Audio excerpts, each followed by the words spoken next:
Have you ever tried to plan a road trip without knowing your destination? Or build a house without blueprints? That's what running a project is without defining its scope. It's confusing and it's destined for trouble.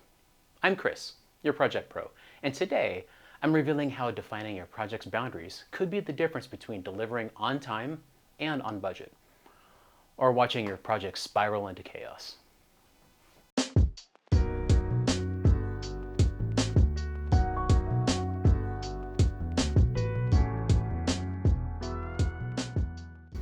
Hey, welcome back.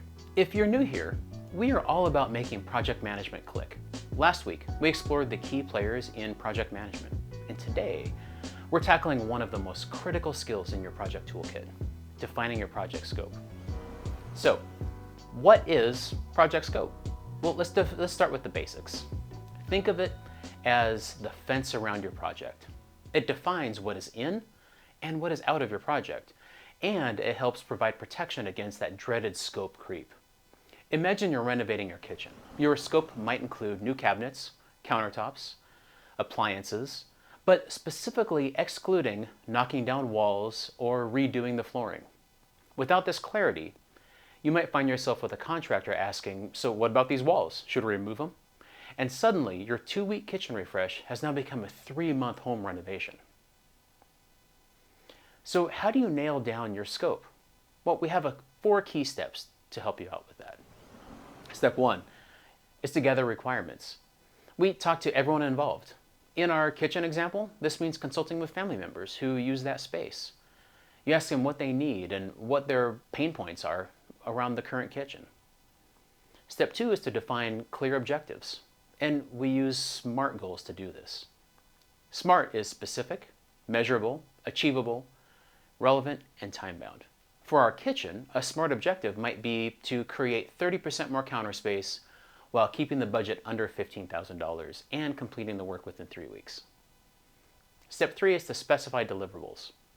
These are the tangible outputs. For our kitchen, that's going to be new cabinets installed, countertops measured and fitted, new appliances in place and working.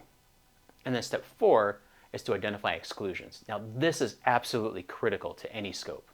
Our kitchen project explicitly excludes moving plumbing, electrical wiring, and structural changes, as well as the aforementioned no moving walls and no replacing the floor. So putting these in writing prevents misunderstandings later. Let me share a quick personal story. Early in my career as a web developer, I was terrible at managing scope.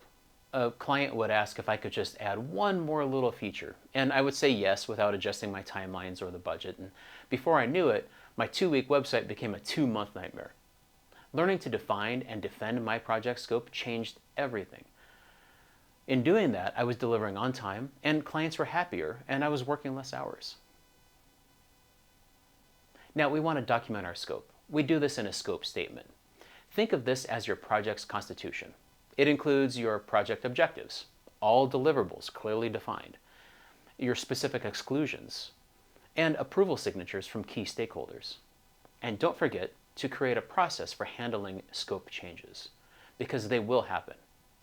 Having a formal change request process means you can evaluate impacts before saying yes to additions. Here's a quick pro tip for you.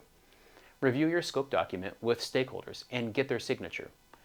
It might feel formal, but that signature becomes your safety net when someone later says, but I thought X was included.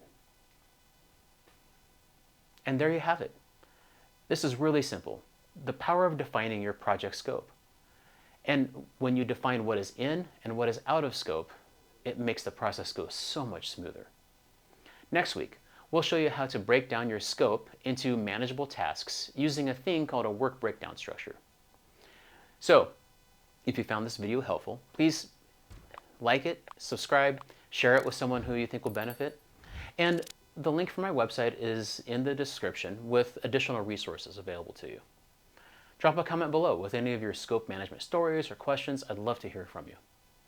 And thanks for watching. I'll catch you in the next one.